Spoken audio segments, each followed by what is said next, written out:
Саламатсыңарбы? Биз бүгүн сабагыбызды баштаардан мурда логикалык ой жүгүртүп, ой чабытыбызды өстүрүүгө аракет жасайлы. Анда силерге суроо. Шаардагы көчөнүн жөө жүрүүчүлөр үчүн арналган бөлүгү кайсы? Бул суроону ойлонуп тапканга аракет жасагыла. Же болбосо ушул сабактын аягындагы видеодон таанышасыңар. Бүгүнкү сабагыбыздын темасы уңгу жана мүчөнүн түрлөрү. Биз бул теманы 5-классыбызда өткөнбүз. Бүгүнкү сабакта ушул теманы кайталайбыз.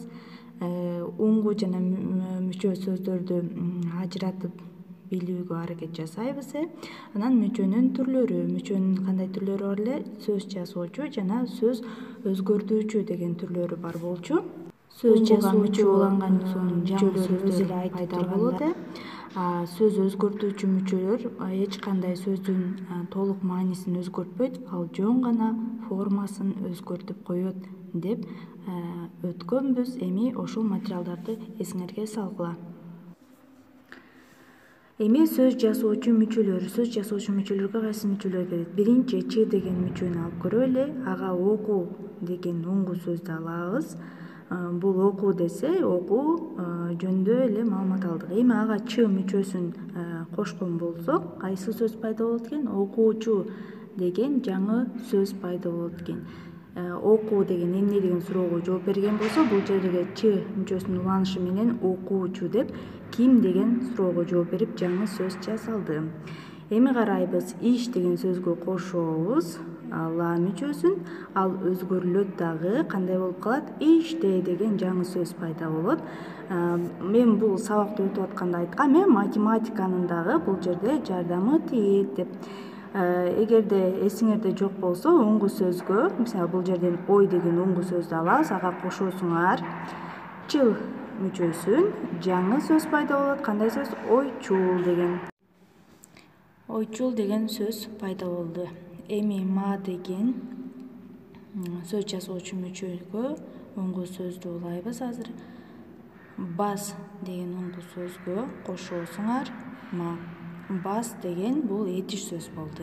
Ага ма мүчөсүн улаганда зат атоочу пайда болду. Бул жерде басма. Басма деген эмне? Биз окуп жаткан китептерди басып чыгаруучу эмнени билдирет? Туура, ишкананы билдирет экен. Эми алабыз. Кайра эле ой деген уңгу сөзгө кошобуз. Мак деген сөз жасоочу мүчөнү, жаңы сөз пайда болот. Оймок. Оймок деген сөз пайда болду. Эми иш деген уңгу сөзгө кер деген сөз жасоочу мүчөнү улагыла. Анда кандай сөз пайда болот? Туура, ишкер деген жаңы сөз жасалат. Мындайча айтканда, анда эмес сөз өзгөртүүчү мүчөлөргө көңүл бурабыз. Кайсыл мүчөлөрдү сөз өзгөртүүчү мүчөлөр дейт экенбиз? Га, ны, да, с, сың жана ныкы мүчөлөрү сөз өзгөртүүчү мүчөлөр болуп саналат экен. Мен башында айтып өткөндөй эле сөз өзгөртүүчү мүчөлөр бул өзүнүн эле аты айтып турат, анын формасын эле гана өзгөртүп коет экен, дагы жаңы сөз жасабайт экен. Мисалы, шаар деген уңгу сөз болсо, ага га мүчөсүн улай турган болсоңор, эмне деген эле формасы өзгөрүп калат? Кайсыл жака барарыңарды эле билип калдыңар, бирок жаңы сөз жасалган жок. Окуу. Анан ага ны мүчөсүн уласаңар, окууну. Жөн гана формасы өзгөрүп калды. Балдар, сөз өзгөртүүчү мүчөнү иштеп жатканда эсиңерде болсун, биз силер менен жөндөмө мүчөлөрдү өткөнбүз. Канча жөндөмө бар эле кыргыз тилинде? 6 жөндөмө бар. Атооч, илик, барыш, табыш, жатыш, анан чыгыш деген.